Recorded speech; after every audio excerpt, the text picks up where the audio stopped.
La Kavango Zambezi Transfrontier Conservation Area le bolelwa le sesupo se se bonelang sa tirisano ya mafatshe a kgaolo a Union Flamingo Santos e tla tsoga ithulana le motlakase Power Dynamos mo motshamekong wa go ipatlela phatlha mo leking e kgolwane.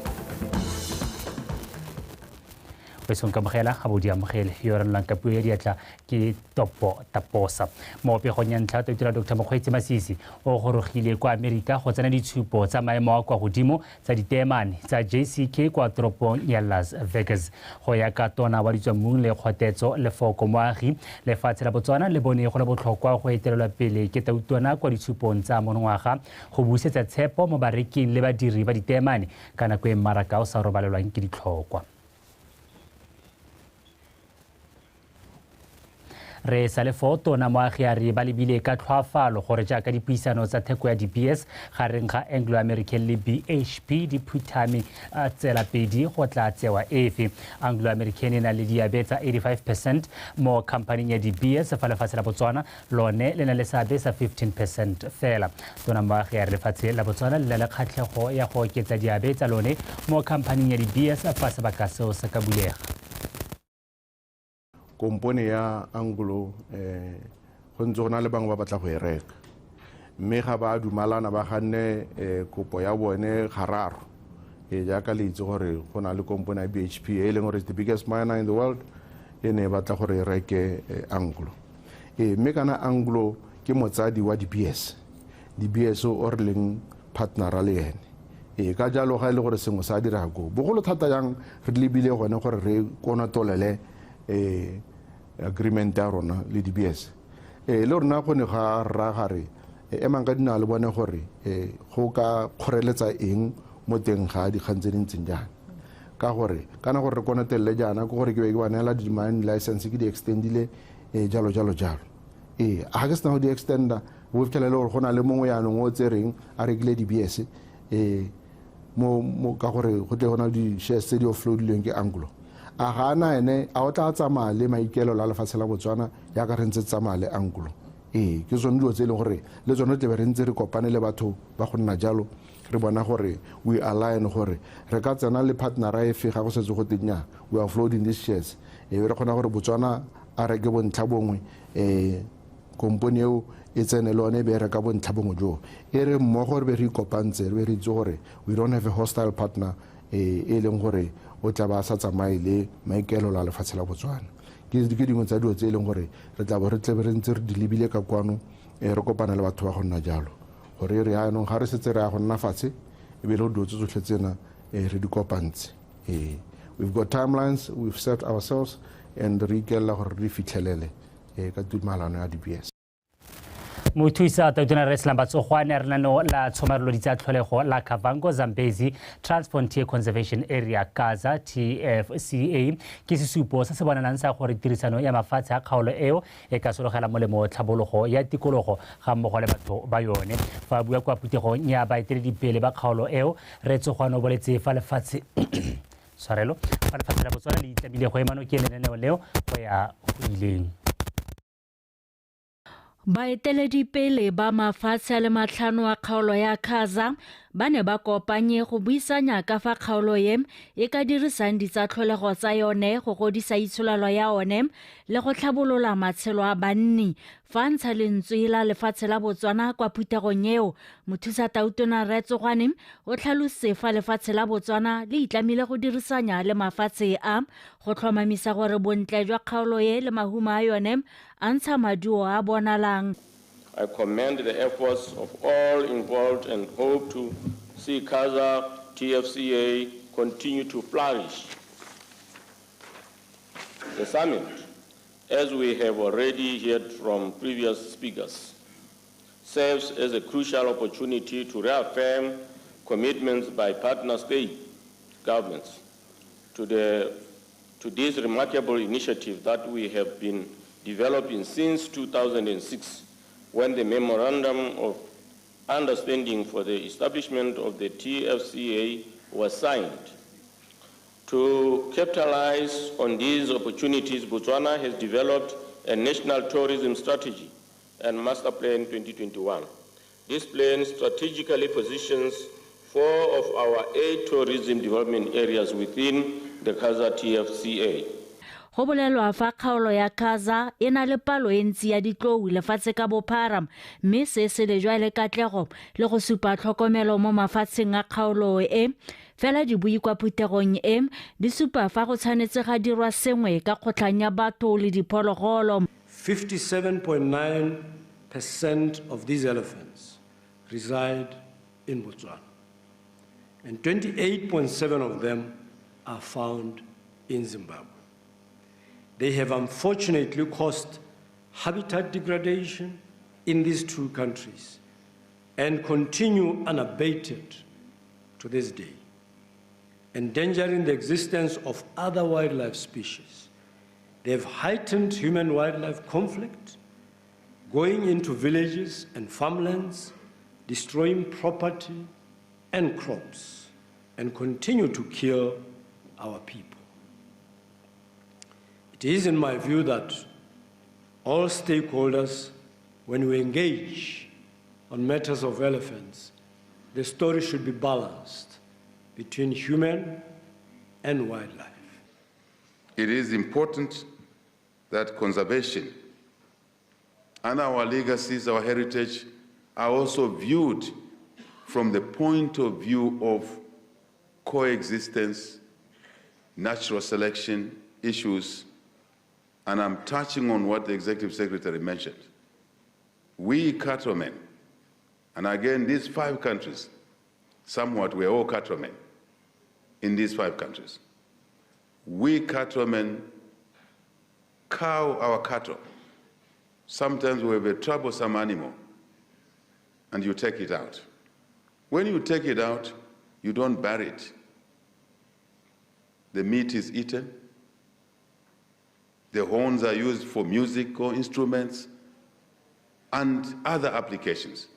Kwa bofelong phuthego e ne a supa fa bontle jwa kgaolo ye le ditsatlholego tsa yone tse di nonneng di na le bokgoni jwa go ngoka bajanala ka bontsi.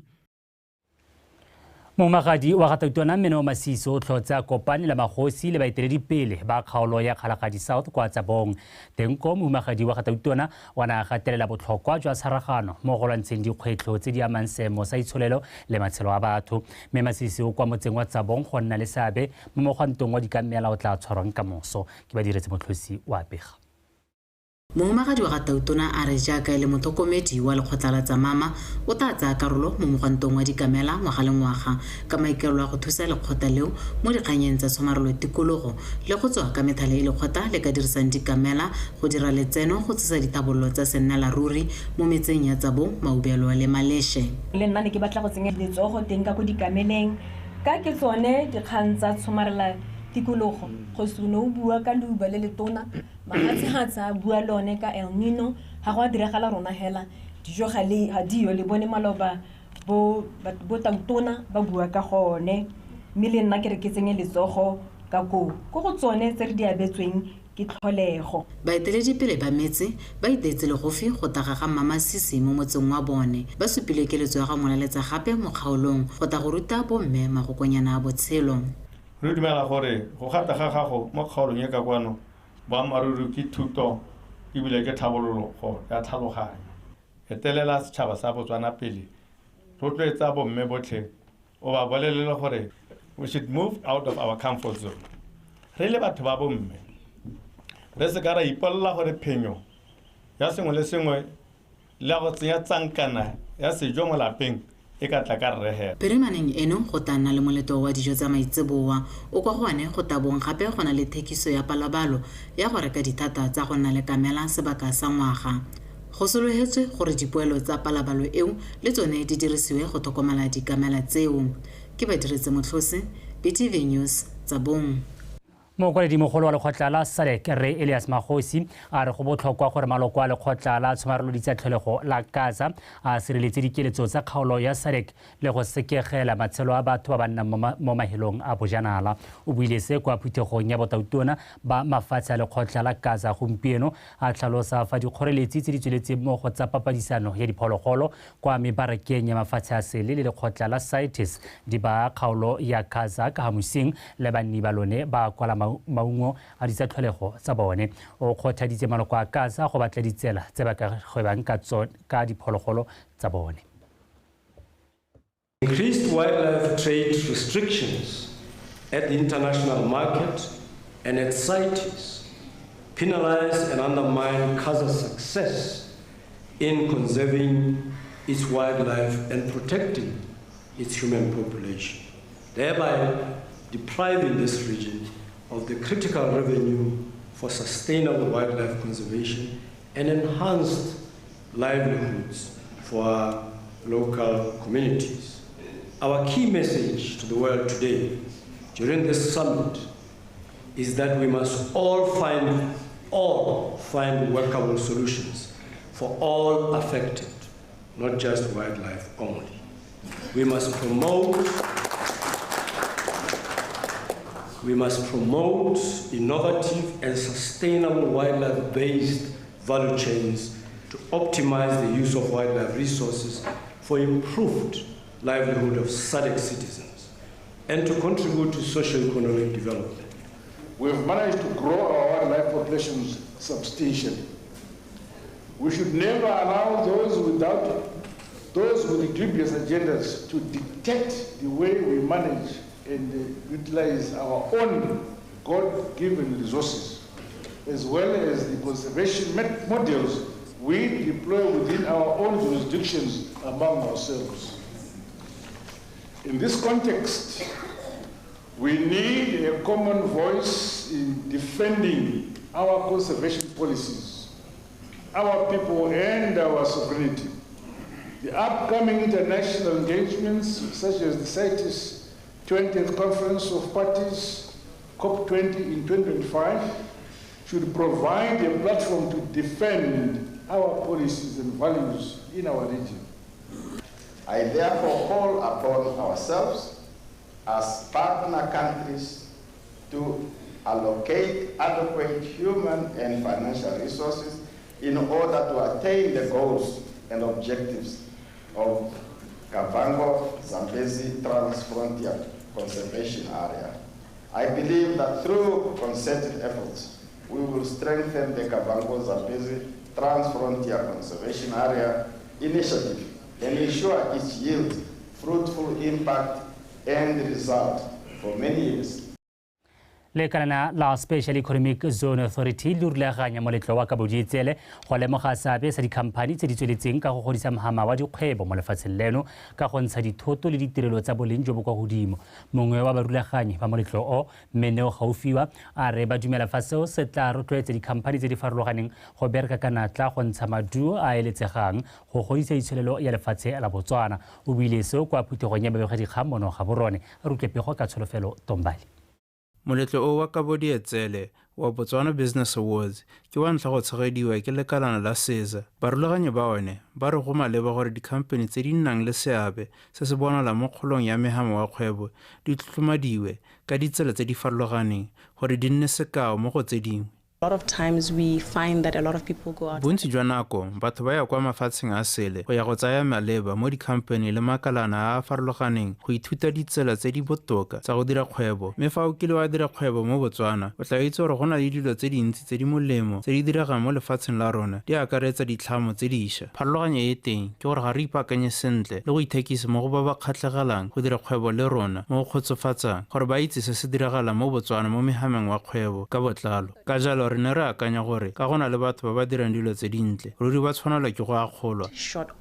Makalana a SEZA le Botswana Exporters and Manufacturers Association BEMA a bereka mmogo go rotloetsa dikhamphani go tswelela di ntsha maduo a bonalang mo go godiseng mehama wa dikgwebo le itsholelo ya lefatshe leno. We believe that it is relevant for. Re dumela gore go botlhokwa go itse gore ke mang yo o leng mo mehameng o ikemetseng wa kgwebo gore re kgona go tshwaragana le go dirisana le dikhamphani tsa one mo dikarolong tse di farologaneng tsa kgaisanong e. Tota ebile ke selo se se itumedisang ka gonne re bereka mo go tsone dikarolo tse ka gale. Same sectors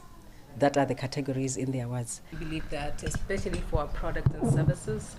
re dumela gore go botlhokwa go lemoga seabe sa dikhamphani segolo thata tse di dirang dithoto le tse di ntshang ditirelo tse re berekang ka natla go di rekisa kwa mafatsheng a sele gore di nne mo maemong a mantle a go phadisana le tsa mafatshe a mangwe mo mebarakeng. Kwa bokhutlhong jwa letsatsi go itumedisa bareki ba gago o tshwanetse wa ntsha dithoto tsa boleng jo bo kwa godimo gore ba go tshepe. Dikhamphani tse di tla fiwang dietseletse di tla nna motlotlo go bo bokgoni jwa tsone bo lemogilwe ke lefatshe leno. The kind of quality of product and service that I deliver. Ka bo dietsele eo e tla bo ena le dikarolo di le 12 tse di akaretsang temothuo le kgwebo. Moletlo o tla tshwarwa kgwedi ya Phatwe e ya fifing.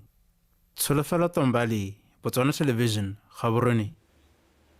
Lephata la lefatshe le metsi la re makgotla ka boditsha lefatshe leno ka bophara a setsa bile ditsha di le tsa bonno di le 99,500 pego go tswa kwa lephateng leo e tlhalosa fa maiteko a go fitlhelela selo se ba sebetsweng ke Tautona Dr. Mokgweetsi Masisi sa go aba ditsha tsa bonno di le 100,000 rather a tsweletse mme ebile lephata le bereka ka thata go kgona maiteko ao. Ka jalo lephata la re le tla ba setsha sa bofelo go etsa selo sa 100,000 kgwedi ya Seetebosigo le malatsi a 11 ka kokanye mme Tautona Dr. Mokgweetsi Masisi e tla bo ile ene a serolela mong. Pele ga go lephata la re le tla dira moletlo go ipelela go abua ga setsha sa bo 99,900 kwa Motšhudi mme seo se rolwa ke tona wa lefatshe le metsi re ke Fentse Mzunile kgwedi ya Seetebosigo e tlhola ga supa. Le fa go ntse jalo lephata la re le solofetse go fitlhelela selo sa go aba ditsha tse mo bekeng ya ntlha ya Seetebosigo.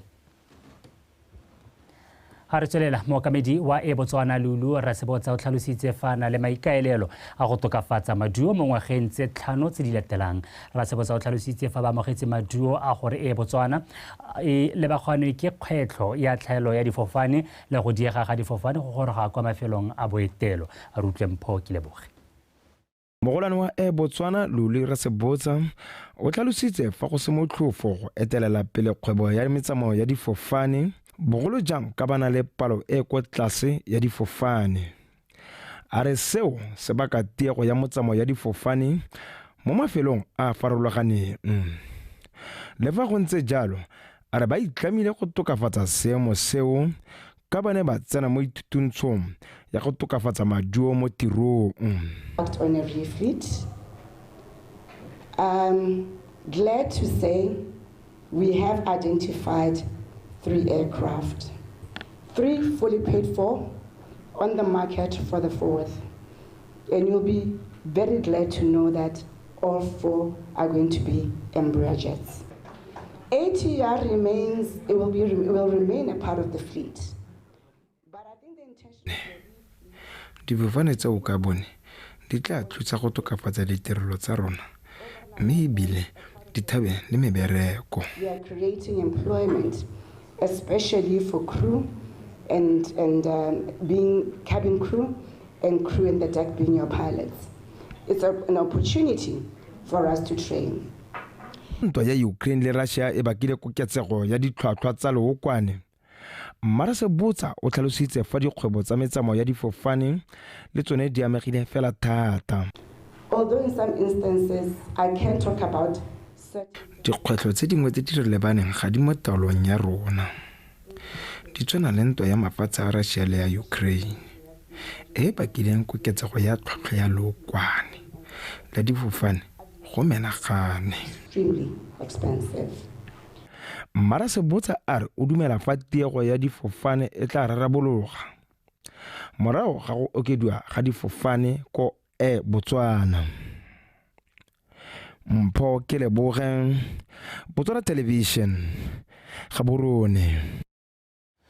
Modulasetilo wa tsa Mama Trust Ray Charles Proctor dipoelo tsa mogwanto wa monongwaga a tla dirisiwa go batla le go tlhabolola lefelo le go tla fudisediwang dingwe tsa dikamela teng go tsweng kwa Tsabong Eco-Tourism Park. Ray Proctor mo nakong eno ba retelelwa ke go tlhokomela le go tlhotlha dikgwebo tse di ka tswang mo thuong ya dikamela ka jana di le dintsi thata mo lehelong leo. A re go tlhoka madi a fetang 1.5 million pula go tlhabolola lefelo go botlhokwa dikamela ga mmogo le go batla metswedi e mengwe e be ka e dirisang go tsenya letseno ka tsone. Lekgotla la tsa Mama le le thamelweng ke metse ya Tsabong, Maubelo le Maleshe le tsweletse ka dipaakanyo tsa mogwanto wa bobedi wa dikamela mo Tsabong. mogwanto o tla tshwarwa ka kgwedi ya Seetebosigo e rogwa mme o tla bo o eteletswe pele ke mohumagadi wa Gatautona Meneo Masisi. Go ya ka Rre Proctor, maikaelelo a magolo ke go kokoanya madi a tla dirisiwang go thabola lehelo le go ka hodisediwang dingwe tsa diphologolo tse teng. Na le camel auction e leng gore tota ke ya adopt a camel e leng gore tla bo e dira during the dinner e leng gore hala ke tlhalosa ka boripana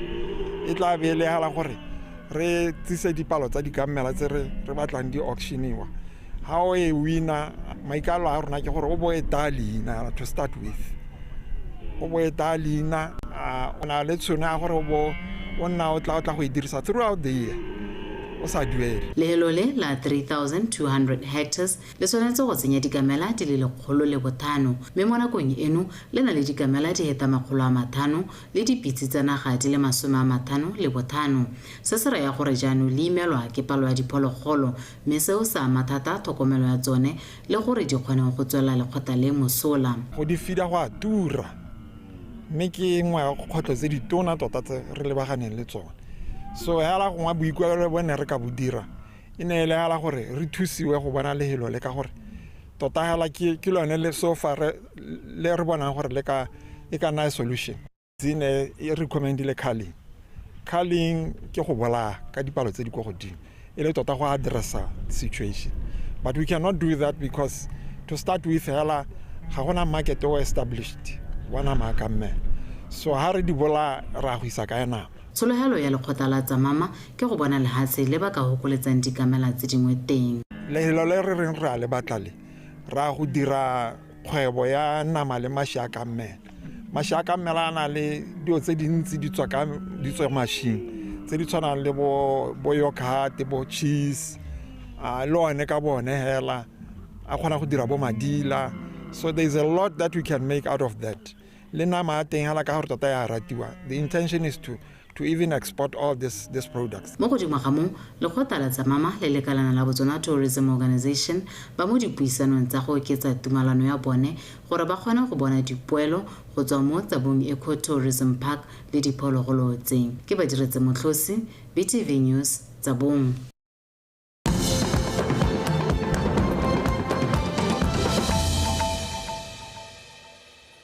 Wa tshole be dikgang tsa Botswana Television re a tswelela madi a tsamaisang ditirelo tsa tsatsi le letsatsi kwa kanseleng ya Selebephikwe a ngwaga wa 2024-2025 a okeditswe ka 15% fa a tshwantshangwa le ngwaga wa madi o fetileng. Madi ao a feta 150 million pula a tla heleletsa ditlhabololo mananeo ka go farologana ga one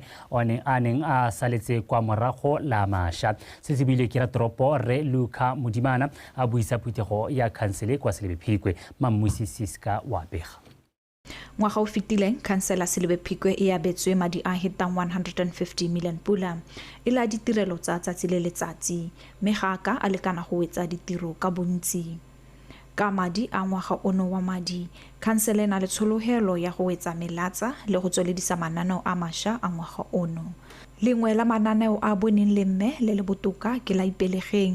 le neetswe 18 million pula morago go oketsa palo ya batho ba ba thapiwang ka kgwedi go nna 1,701. The current budget has seen an increase from 157,725,794 pula to 181 million. Ke itumeletse gore madi a ngwaga ono a tsamaisang ditirelo tsa kansele a oketsegile go tswa mo go 157 million pula go ya kwa go 181 million pula. Se ke kgolo ya 15%. Mme kgolo e tla dira bontsi jwa ditirelo tsa kansele go akaretsa dituelo tsa makhanselara le gone go ntšhagatsa dikago tsa kansele. Go matshwanedi gore le itse fa madi a ipelegeng le one a oketsegile go tswa go 13 million pula go ya kwa go 18 million pula, se leng koketsego ya 39%. Madi a tla duela palo e oketsegileng ya babereki ba ipelegeng ya kgwedi ya 1,701 le madi a dijo tse di simololang go abelwa babereki ka kgwedi ya Seetebosigo. 1,071 beneficiaries and the sustenance component which is also envisaged to start in June 2024. Go tsweledisa go lwantsha lehuma mo toropong kansele thapile banni ba Phikwe go nna bone ba ba rekisetsang dikolo tse di potlana marotho le maungo. During the fourth quarter, a total of 222 bread suppliers benefited from supplying bread to 11 primary schools at an expenditure of 1 million. Mo dikgweding tsa Ferikgong go tsana Mopitlwe, khansele e duetse batho ba le 202 ba ba rekiseditseng dikole di le 11 marotho ka madi a tshwarang 1 million pula, mme fa ngwaga madi o fetileng ya go wela go dirisitswe madi a kana ka 3 million pula. Mo baleming ba merogo le maungo go dirisitswe 500,000 pula mo dikgweding tsa Ferikgong le Mopitlwe. Balemi ba le 898 ba kgonne go sela sengwe mo ngwageng wa madi wa 2023-2024 mme ga diriswa madi a fetang 1 million pula.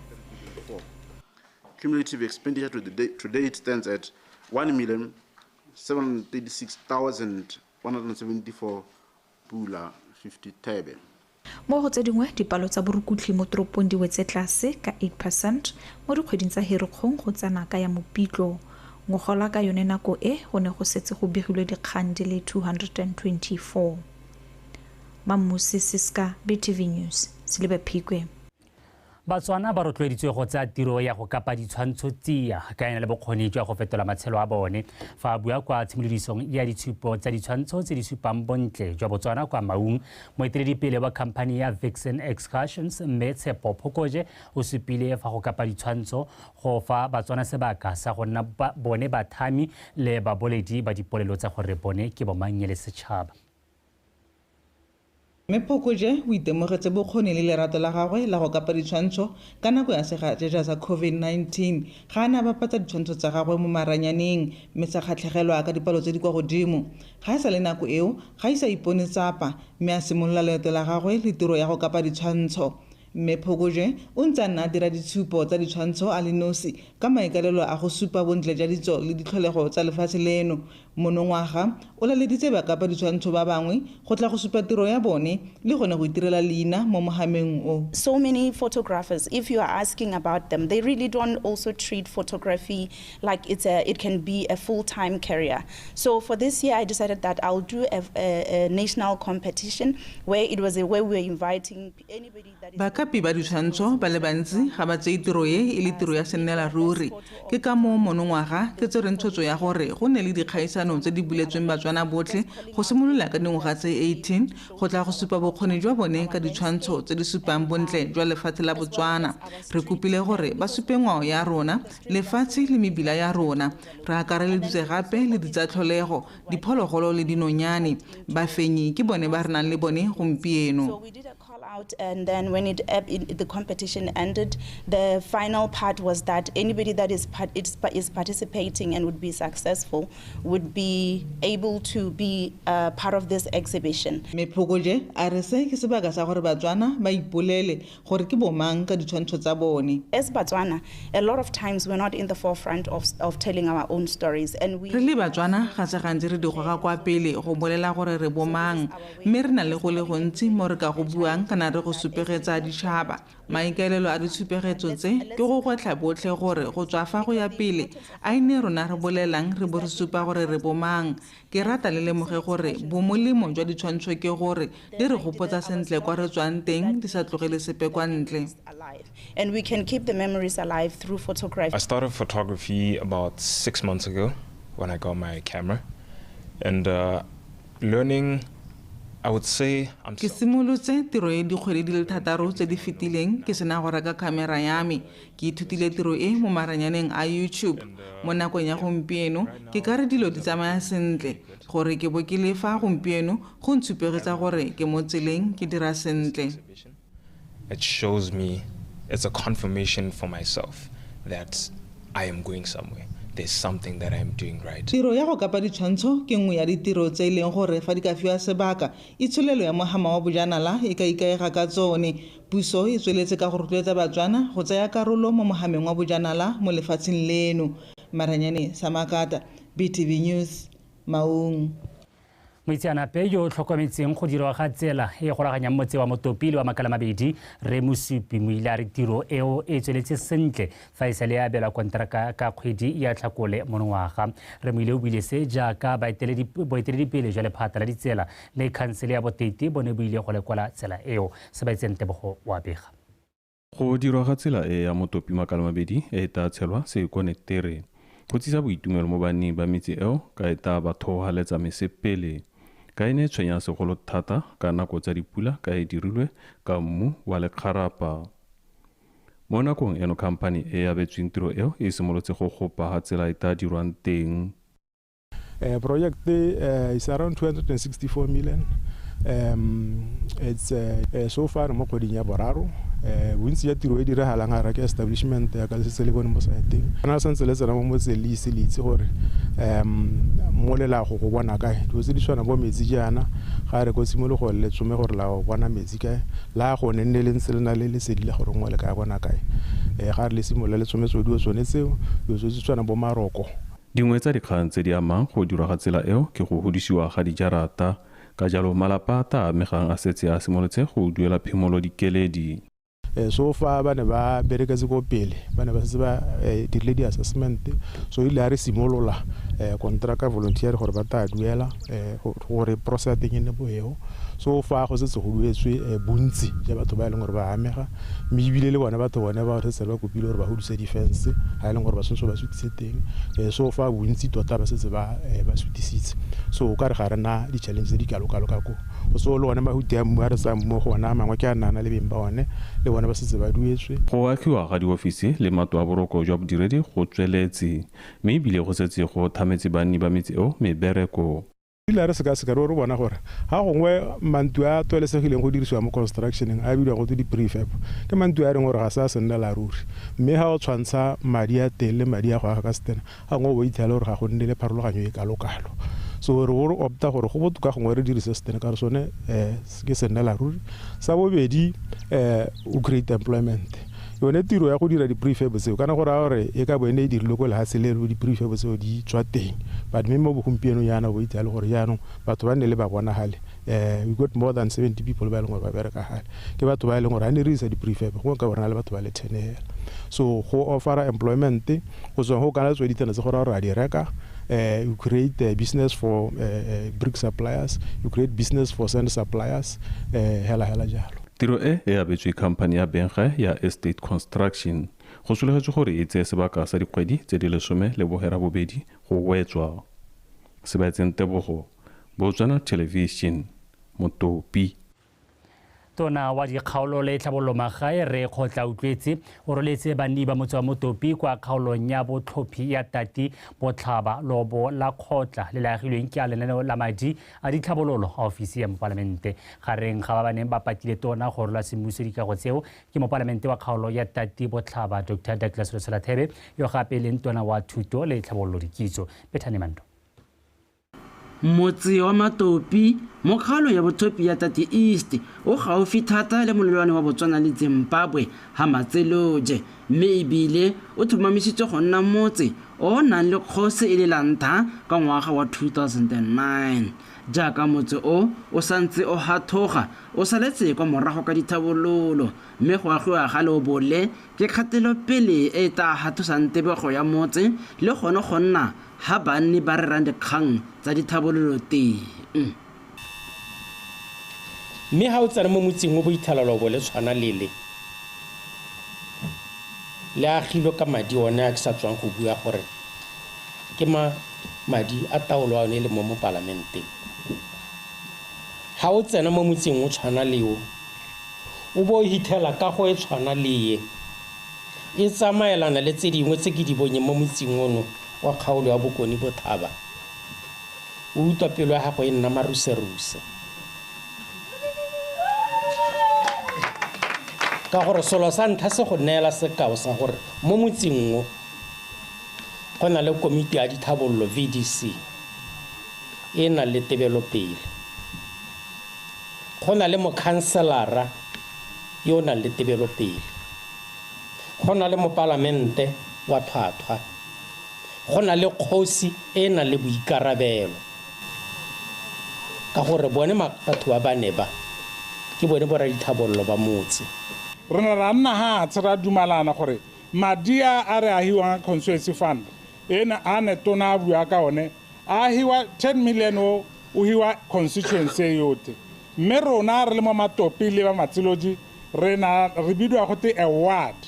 re dina ra dumalana gore wadi e wa 1 million of that 10 million mme ka jalo batho ba Matsiloji le Matopi ba dumalana gore madi mangwe a tsisiwe ka kwano kwa Matopi ke a ka tona re kgonne go aga motsono ga go a supa gore go na le tirisanyo mmogo gareng ga motso wa rona wa Matopi le motso wa Matsiloji ke re ba gaetso a re tsweleng re berekisaneng jalo go dirisitswe madi a hetang 400,000 pula go aga leobole e bile tiro e dirilwe ke Bengae go nonotsa itsholelo le go thamela banana ba Matopi ditiro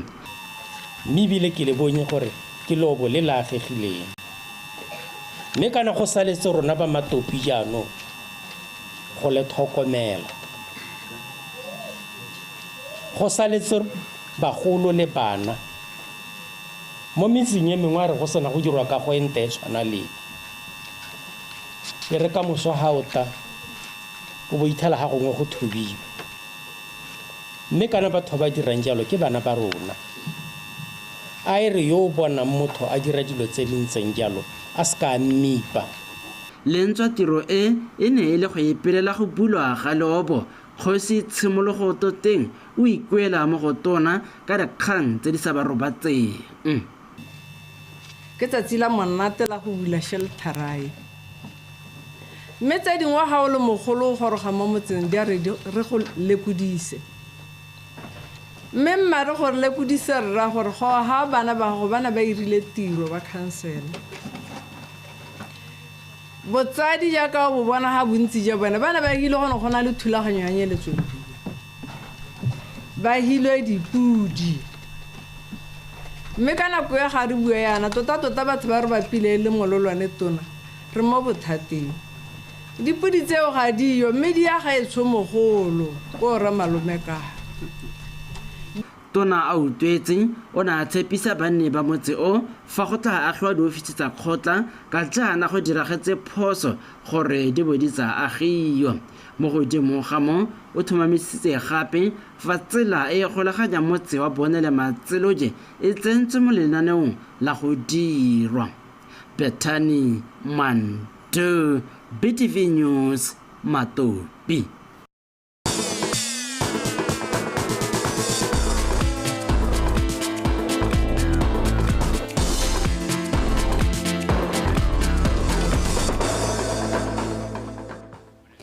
wetso a re di bephegelo na teng ga dikgang tsa rona tsa nako ya bosupa mme kgaitsedi ke go segonkwe o eme sentle go neela tsa metshameko kgaitsedi ka dumela dumela o lebile ke dumela gore wa tsoga raitso re tsoga re kopana jaana re ntse re bona mo letsatsing la maloba maAforika Borwa ne ba tlhopha mme ditlhopho ke maduo a ntse a goroga jalo go supa gore ka bonya go supa gore sengwe se ntse sa irega kwa Aforika Borwa mme ke dumela gore tse dintsi ra di ithuta jaaka le rona ka October re tla beresana mo ka ba maruri raitso tse dintsi re ntse ra di ithuta jalo gona gore mo nakong ya gompieno ke dumela gore ga go ise go nne le makgweretlhape a kalo gone ra itse gore ga nke go tsama ka thelelo hela e 100% mme hela sofa do tsotlhe di malala la tsogona ka kwa Aforika Borwa go ntse jalo kgaitsedi ke rene le tsametshameko teka go leboge o lebile samoka mme ke re madumedumelo e tsotlhe jaaka sa tlhalositse yo fano ke go segonkwe yo tlabanga go nela dikgang tsa metshameko e le tsa Botswana tonight mme ka gore letlhe a re tsene mo go tsone re simolole ka dieteriseng kwa pele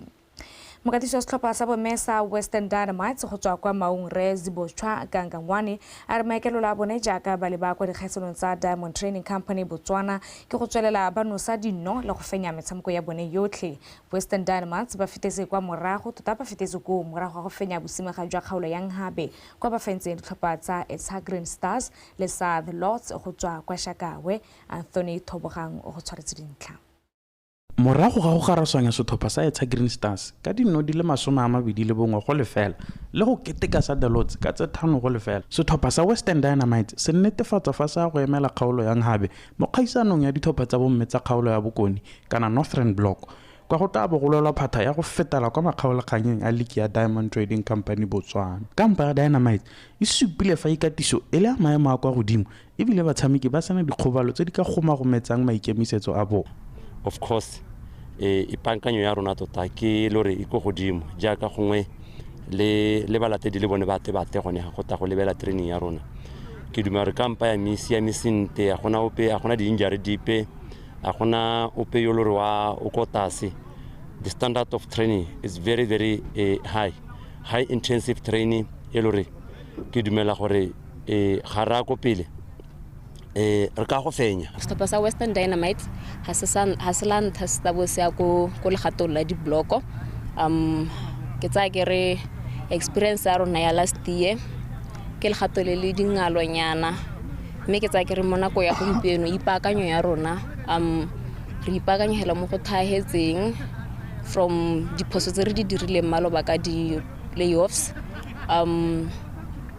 Ke tsa ke re training ya rona se re se dirang every day ha re ka tswela re ntse ra go se dira ko pele re se ba into practice re ka hela re dule ka maemo a mante thata gono ko di blokong. Boeteledipele jwa setlhopha seo bo rotloeditse botsadi go letella bana ba dingwaga tse di ka fa tlase ga 15 go ta ikatisong ka ba leka go rutuntsha bolo go tswa kwa moding. Tota hela jaaka le itse BFA ga mmogo le FIFA tota ke one objective ya bone tota goreng re tshwanela go gore bana ba rona ba ithute kgwele ya dinao go tswa ko moding gore ska gongwe ya re mo tsamayong ya nako ba ineela ba akanya gore go mo go thata mme hela yalo ke so sengwe se leng gore rena mo Western Dynamite re se simolotse. Ke so se leng gore gompieno ana re itemogetse gore ngwana o monnye o ithuta ka bonako. The Hippos jaaka Dynamites e bitswa ba taba ba iteisana borathana le Totomeso ka Angels go tswa Francistown, Tawana Top Girls go tswa Boteti le Panda United go tswa Chobe kgwedi a sete bosigo e rogwa. Mme The Hippos ba taba ba tshepile maitemogelo a batshameki ba tshwana dimpho se dirwa motshameka morago ka one kgokong le monusi wa dinno le bogang dilelo go ba tudisa melatswana. Anthony Tabogang, BTV Sport, Maung. Ka matlatso go tla bo go shalegong go sala molora jaaka setlhopha sa Liga National First Division sa ka kono borwa sa Union Flamingo Santos se tla bo sa amogela sa kwa bokone sa Motlakase Power Dynamos mo mosamkong wa go tsena mang go tswa mang kwa lebale la Vitia Marena ka nako ya boraro go bona one se hidi le tlamelo montsusi ka pego. The Saints ba feditse mo maemong a bobedi a League ya National First Division ya Kokwano Borwa ka dintlha di le 40 morago go fenya metshameko e le 12 go kwadisa maleka a le 4 le go latlhegela ga rataro fela. Mokatisi wa setlhopha sa 14 ba dirisi 0 a re setlhopha seo sa kwa Gabane se tla bo se beile mo batshameking ba akaretsa monosi wa dinno wa tlhwatlhwa Tumelo Sentle yo nositseng dinno di raba bobedi mo leking eo ga mmogo le batshameki ba ba nang le maitemogelo a kwa godimo ba akaretsa Tlamelo a Bueng, Thuso Marumo, Matthews Moruti, City Mokgweetsi gareng ga ba bangwe go ka ba fa phenyo mo motshamekong o wa legatlo la ntlha. Tota approach ya rona anga ora ka re ra go change sepela diwe ka ntse re tshameka ka teng ka gore ke boletse basimana ba se ka bana le pressure ya sepela re go tshameka la ka ntse re tshameka if go tlhoka gore ra theke motlakase re ya theke ba gape go tlhoka gore re emele pele re bone gore ba tla go dira eng le go emela re bona gore ba tla go dira eng go tswe be re batla wini hela e seng sepe gape. Captain wa setlhopha Tlamelo a Bueng a re keletso ya bone ke go iphitlhela ba phadisana kwa leking e kgolwane mo pakeng e tlang mme ka jalo ba ya go lwa ka gotlhe mo ba nang le gone go netefatsa fa ba fitlhelela maitlamo ao a bone. Ke tsela re thimele tebele ba eng tsela re supporting tebele a rona gore go tebe go motivate game ya te ya motivate la ka bo yone ke me motivate thata se re kile ra palama ka yone Motlakase itsile kwano gape ka 2016 o 2017 so ke tsela re gongwe itse rematch gape tsela re gape re ke msitse re re palame gape ka yone. Motlakase Power Dynamos mo letlhakoreng le lengwe ba feditse mo maemong a bobedi a League ya National First Division ya kwa Bokoni morago go fenya metshameko e le 10 go kwadisa maleka a supa le go latlhegela ga 5. Chouka ba ikemiseditse go ganetsa Setswana se se reng ga e latelele mo simeng ka gore phenyo mo letsatsi leo e ka ba fa letsogo le lefa go dingwana mo ntweng eo ya go tlhatlogela kwa leking e kgolwane. We are going there for a win because we want to play the second leg having the advantage. So we are going there for a win. Obviously we will have to be offensive and at the very same time we have to balance between defense and attack because we don't want to find ourselves having to chase the game. e tla re morago ga motshameko o ditlhopha tseo ka bobedi di lebe kwa Francistown kgwedi e tlang e roba bobedi jaaka Motlakase Power Dynamos e tla bo e amogela Santos go rurifatsa setlhopha sa boraro se se tla tlhatlogelang kwa liking ya Botswana Premier. Go bana Nesehedi, BTV Sport, Gaborone. Fa re tswelela modulasetilo wa komite e teretseng pele setlhopha sa Jwaneng Galaxy Segolamento ya gae a re ba motlotlo go bo ba fitlheletse sewelo se ba neng ba se ipetse sa paka ya 2023-2024 fa isimolola e leng go fenya liki lekgetho la bobedi ka tatelano le go fetela kwa makgaolakganyeng a sejana sa Orange FA Cup sa paka eno. Ntwa ya gae o buile seo bošie mo potsolosong le kana la metshameko la BTV Sports. Ka tla go kgakole o go tshwanetse dintlha. Ntwa ya gae o tsweletsa re maikaelelo a bone ke go dira toropo a Jwaneng boremelelo jwa metshameko mme ka jalo ba itlamile go dira tsotlhe tse di tlhokegang go thusa ditlhopha tsa toropo eo tsa kgwele ya dinao go netefatsa fa di dira bontle mo dikgaisanong ka go farologana. What we are doing, we are deliberately setting up Jwaneng as a sporting hub. Re simolotse ka Jwaneng Galaxy 10 years ago, if you recall. In fact, this year we are turning 10 years. It's our anniversary. So it's only befitting gore re conclude 10 years ka a double, back-to-back champions as well as the FA Cup. So ra ithulaganya re na le strategy. From there ra se resource e be re execute. Re simolla la ka go ipa dielo pele e be re batla di resources. Le fa toropo a Jwaneng e ne rena ka boitumelo ka mafelo a beke modulasetilo yo o tlhalositse fa ba nnile le dikgwetlho di le mmalwa. If you recall, season early high simolla ne re na le di injuries tse dintsi. Our squad was almost depleted with the key players ba le mo di injuring. Be re na le tsone di financial challenges wa itse re kefo ya tura e bata madi a mantsi. So ne re sokola go honora di game tsa rona tsa kefo re travel away to Francistown. So it's one of the challenges. But all in all, strategies are rona se berekile. Here we are. We just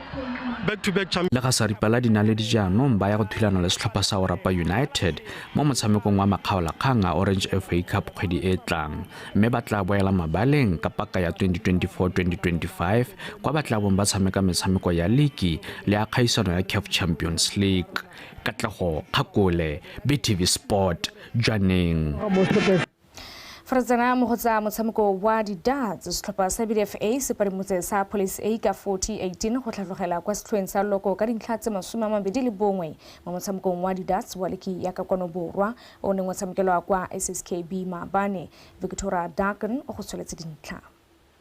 Setlhopha sa BDFA se tsene mo motshamekong o se se latlhegelo mo metshamekong e merataro. Phenyo ya 4018 kgatlhanong le Police e ne e oketsa diphenyo tsa bone go nna tse supa. Mo letlhakore le lengwe Police ba bantseng ba eteletse loko eo pele ba ne ba setse ba tshamekile metshameko e supa pele ga motshameko o mme tatlhagelo e ya boele ya ntlha mo metshamekong e fera bobedi. Tatlhagelo e gape e ba digetse ko maemong a bobedi ka dintlha di le 21 e ntse le mo motshamekong o tshireletso mokalaka wa BDFA a ikgapela tlotla ya motshameki wa gaisitseng fa motshameki ka ene le tlhogela mosepele a gapile ya motshameki o kwadisa dintlha tse dintsi kgotsa highest close. Mosepele o kgona go kwadisa dintlha tse 167 ka di-darts tse tharo. Police A le yone ya kgona go gapa ya motshameki o kwadisitse dintlha tse di go godimo ka batshameki ba le babedi David Nlegwa le Phemelo Modimo Kgosi ba ba kgona go kwadisa dintlha tse 108 ka di-darts tse tharo mongwe le mongwe wa bone. Police ke team e leng gore nako tse tsotlhe ga re kopana le yone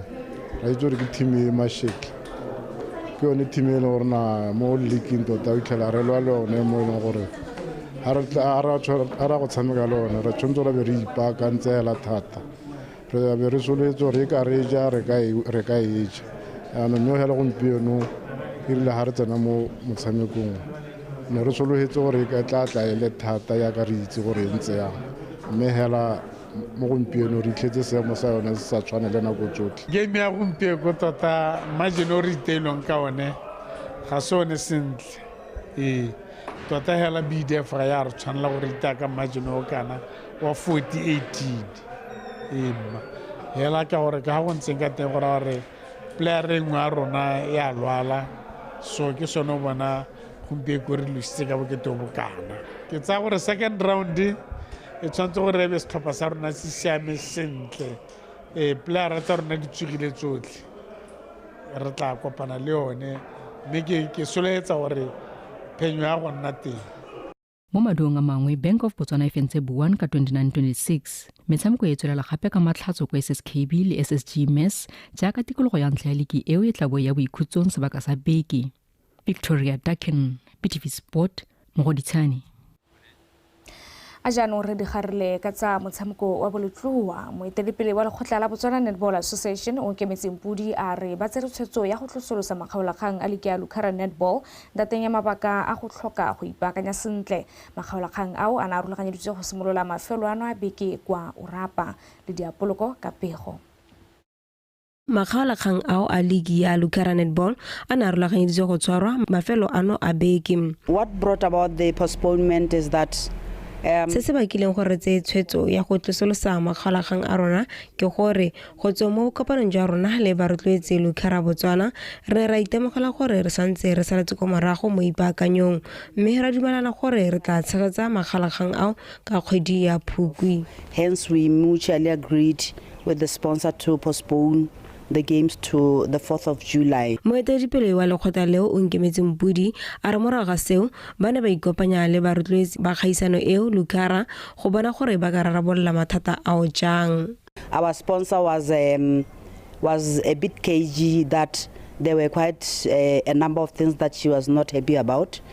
Ba rotloetsi ba rona ba ne ba sa itumella dilo di le mmalwa di akaretsa go sa rerisana go sa itlama le gone go bapatsa metshameko sentle. Re ne ra dumelana le go itlama gore re tla ipaakanya. Publicity. So we have since committed to all those and we hope the postponement is going to address all those. Mpudi o na tswela a tlhalosa fa lentswa ba tutsuditse makgaolakgang ao dipaakanyo tsone di ntse di tsweletse. The preparations are going on very well. Teams are so excited about the finals and we look forward. Ipaakanyo e tsamaya sentle ditlhopha le tsone di malala-laotswa go phadisana. Tlosoloso e ga ya ba ama thata ka jaana re le komiti e le rona re direlang ditlhopha sengwe le sengwe jaaka go rulaganya maroko le tse dingwe. Negotiating who are doing most of the arrangements for the clubs. So I would say it has not done much damage to the preparations. Makgaolakgang ao jaanong a tla tshwara kgwedi ya Phukwi e tlhola malatsi a le 4 go tsena e ferobedi e ntse e le ko Orapa. Dikgaisano tse di tla akaretsa ditlhopha tsa bomme di ferobedi go tswa mo kgaolong ya Borwa le Bokoni tsa Police, BDF Cats, Jwaneng, Notwane, Tusk, Maung Heroes, Traffic le San Nico United le tsa borre tsa Police, Vipers, Brazils, Nico United, Thunderbolts, Traffic ga mmogo le BDF Cats. Mofenyi o tla ikgapela 25,000 pula fa maemo a bobedi le boraro ba tla jwa ka 15,000 le 13,000 pula ka tatelano eo. Ditlhopha tse di tsa fetsa mo maemong a go fera bongwe go ya go a 16 di tla ikgapela 5,000 pula setlhopha. Lydia Poko, BTV Sport, Gaborone. Meka gore lo re khantsa motshameko e letsa Botswana Tonight di bora ka tselentseng jalo wetso a re bora kopana khante jana kana kwa bofara bongwe ja ka tla go di neela ka puo ya Seesimane mekere wetso tle a ne boroko me re tswele re ntse re thatanya mo mogolo tota wa gona re change dikakanyo maikutlo ga mmogo le boitshwaro ka sona sebaka tle ke boe ke di bisetse go o lebile a re boe re lebelle ditlhogo gape o lebile tla ke go lebega khaitsere ka re kopana khantele ka ba maroro raitso wetso re pele re dikhutlisa re kgopotsetseneng di tlhomile kwa setlhoeng Dr. Masisi a o gorogile kwa Amerika go tsena ditshupo tsa ditemane tsa JCK kwa toropong ya Las Vegas. Lenaneo la tshomarelo di tsa tlholego la Kavango Zambezi Transfrontier Conservation Area le bolelo le sesupo se se bonalang sa tiriso ya mafatshe a kgaolo ha Union Flamingo Santos e tla tsoga ithulana le motlakase Power Dynamos mo motshamekong wa go ipatlela phatlha mo leking e kgolwane. Wetso sa nako ya go busipa ne re go tshwaretse hela dilekalo ba tepolapi ba latela ka seemo sa bosa.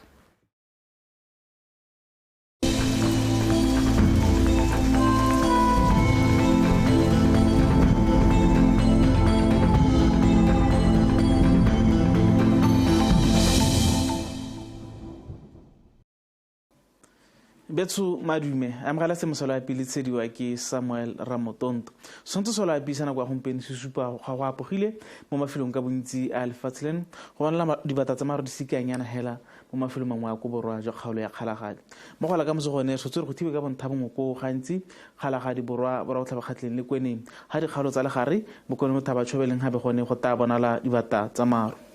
mo mosong go taeketsa go letsididi ko Francistown ka selekanyo sa bone bosupa mo Gaborone ko Olfantsdrift le ko Lephepe mme mafelo a mangwe ka bontsi a lefatshe leno one go taeketsa go letsiditsana ka selekanyo sa boroba bongwe go eng ko go lesome le boraro mo tskologong go taeketsa go letsiditsana ko Kgalagadi ka sekeng sa 22 go eng go 25 mme go gantsi borwa go thaba kgatleng kwene le gare le bokone go thaba go taeketsa go le bothito tsa 26 go eng go 28 ha ko tshobeleng ha be gone go taeketsa go le mogote wa 31 go eng go 32 mme fa re bela ka tsatsi la tshipi marata tiba ka monthabongwe ka kgona go la pula ya dipholo gadima mo mafelong a dikgaolo tsa Kgalagadi borwa go thaba kgatleng kwene le borwa ja kgalo ya gare mme ko bokone ja kgalo ya gare bokone go thaba le gantsi gone go ta tiba ka monthabongwe ha kong habele tshobe gone go ta bonala dibata tsa maru go ta go le tsiditsana mo sekologong go Kgalagadi ka senga tsa 22 le bobedi go go 23 mme go gantsi borwa go thaba kgatleng kwene le borwa ja kgalo ya gare gone go ta eketsa go le bothito ja 26 go eng go 30 mme go bokone ja kgalo ya gare bokone bo thaba tshobeleng habe gone go ta eketsa go le mogote o 30 le bongwe go eng go 33 re solofetsa pele kgonagala difo tse di masheta gone ka tsatsi la tshipi mo mafelong ka bontsi a lefatshe leno ka jalo setšhaba se rutediwa go ipabalela ne ke le tshwaretse go le ka lebetso go sa tepelo ya pi a nne boroko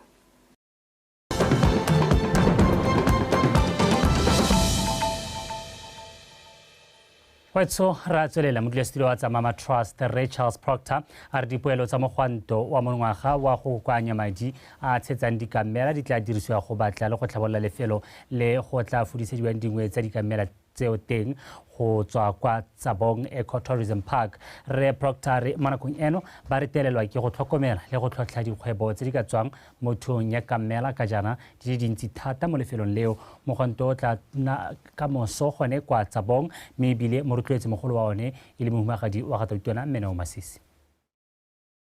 Manager di kamela mo Camel Park re mo partnership le B2O. Yaanong di kamela tsena tsa ntsi hala over time. So yaanong go tle mo leng gore tota yala go tshwantse gore go dira sengwe ka gone and ke gone ka leng gore ne ra hella re tla ka lano la mosepelo ga to go bida sponsored walk ye leng gore